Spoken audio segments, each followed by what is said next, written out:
High বন্ধুরা, বিকেলের একটা সবজি আর রুটির সঙ্গে আপনি যদি তরকারি বানাতে চান তো আপনি নিরামিষ এবং কম মশলার ভেতরে এই সবজিটা অবশ্যই বানান। আর খুব ভালো লাগে রুটির সঙ্গে, লুচির সঙ্গে, আপনি যার সঙ্গেই বানাবেন না কেন সুস্বাদু এই সবজিটা আপনি বানান।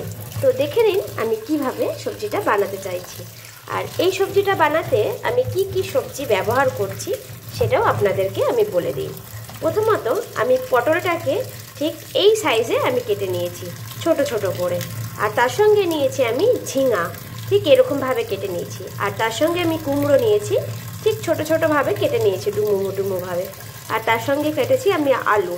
তো আপনাদের যতটুকু সবজির দরকার হবে আপনি ঠিক ততটুকুই সবজি ব্যবহার করুন।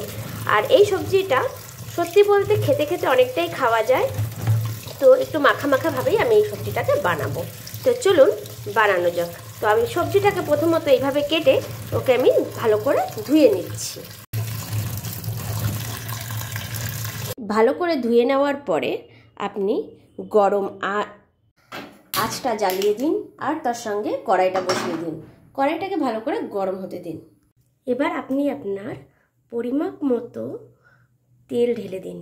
যতটুকু সবজি ওই হিসেবে আপনি তেলটা ব্যবহার করুন।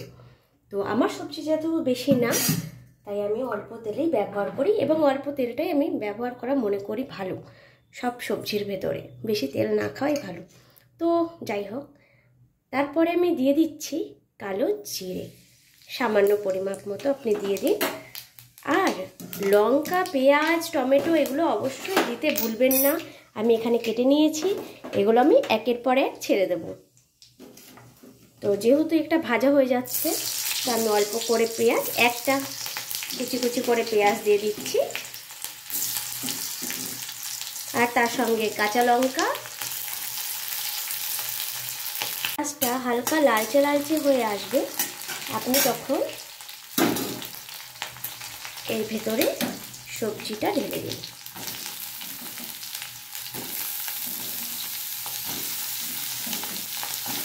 এবারে ভালো করে একে নাড়াচাড়া করুন।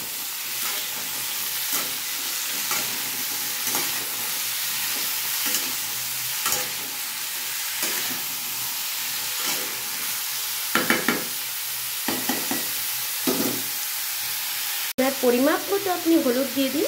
আমি আমার পরিমাপ মতো আমি হলুদ দিয়ে দিয়েছি, আর নুন। ভালো করে নেড়ে দিন, ভালো করে নেড়ে চেড়ে 5 মিনিটের জন্য সিদ্ধ হতে দিন কম আঁচ করে। তো আমি সবজিটাকে খুলেছি, হালকা সিদ্ধ হয়েছে। আমি এর ভেতরে হালকা করে একটু গরম জল দিয়ে দেবো, ঢেলে দেবো।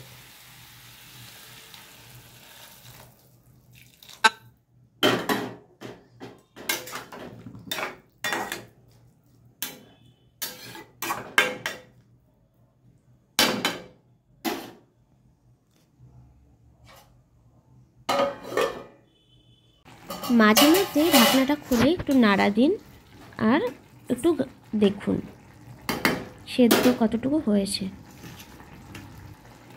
তারপরে আমি এর উপর থেকে একটু লম্বা লম্বা করে টমেটো কেটে দিয়ে দিলাম। আর ধনেপাতাও আপনি কেটে রেখে দেবেন, যখন লাস্টের দিকে হয়ে যাবে তখন দিয়ে দেবেন। আর আমি তার সঙ্গে একটা কথা বলতে চাই, একটু হালকা চিনি, আমি হালকা করে একটু চিনি দিয়ে দিয়েছি, কারণ তরকারিটা একটু মিষ্টি হবে। হালকা একটু যখন আপনি ঝিঙে বা নেনুয়ার তরকারিটা করবেন, তখন অবশ্যই ঝিঙেটা বা নেনুয়াটাকে একটু দেখে নেবেন যে তিতো আছে কি না। কারণ আমি এই সবজিটা বানিয়েছি ঠিকই, কিন্তু এই সবজিটা আমার পুরোটাই ফেলানো গেছে। আমি যখন বানিয়েছি তখন আমি দেখে নিই যে ঝিঙেটা তিতো আছে কি না। আমি খুব ভালোবেসে তরকারিটা বানিয়েছি, খুব পছন্দ অনুসারে। আটাটাও আমি মেখে রেখেছি যে রুটির সঙ্গে আমি তরকারিটা খুব ভালোভাবে খাবো। এবং তরকারিটা বানানোর সময় আপনারা দেখতে পাচ্ছেন আমি কতটা ভালো ভেবে এই তরকারিটাকে আমি বানাচ্ছি। কিন্তু আমি বুঝতে পারিনি এর শেষমেশ আমি যখন এটাকে টেস্ট করতে গেছি, তখন আমি দেখলাম যে তরকারিটা এতটাই তিতো হয়েছে, মানে প্রচুর পরিমাণে তিতো, যে আমি একটা আলু মুখে দিয়েছি, তো ঝোলটা আর কি মুখে দেব। মারাত্মক তিতো, আমি খেতে পারিনি, তো আমি আর কাউকে খাওয়াতে পারবো না। লাস্টে আমি এই তরকারিটাকে আমাকে ফেলে দিতে হয়েছে পুরো এইভাবেই, গরম গরম এই তরকারিটাকে। তো আমি অবশ্যই এটা আপনাদেরকে রিকোয়েস্ট করব, আপনারা যখন তরকারিটা বাজার থেকে আনবেন এবং ঘরে কেটে সবজিটা বানাবেন, তখন রিকোয়েস্ট করব এইটা আপনি একটু দেখে নিন। নয় এরকমভাবে তরকারি আমাদের খুব নষ্ট হয়ে যায়, আমরা বুঝতে পারি না, না দেখে কিনে কেটে তৈরি করার জন্য। অবশ্যই ভিডিওটা লাইক করবেন। আপনাদের ভিডিওটা পছন্দ হলে অবশ্যই জানাবেন, আর যেভাবে আমি আপনাদেরকে বললাম সেভাবে প্লিজ আপনারাও একটু চেক করে নেবেন, কারণ আমার পুরোটাই সবজি খারাপ হয়ে গেছে, সেই জন্য বলছি, খারাপ লাগছে।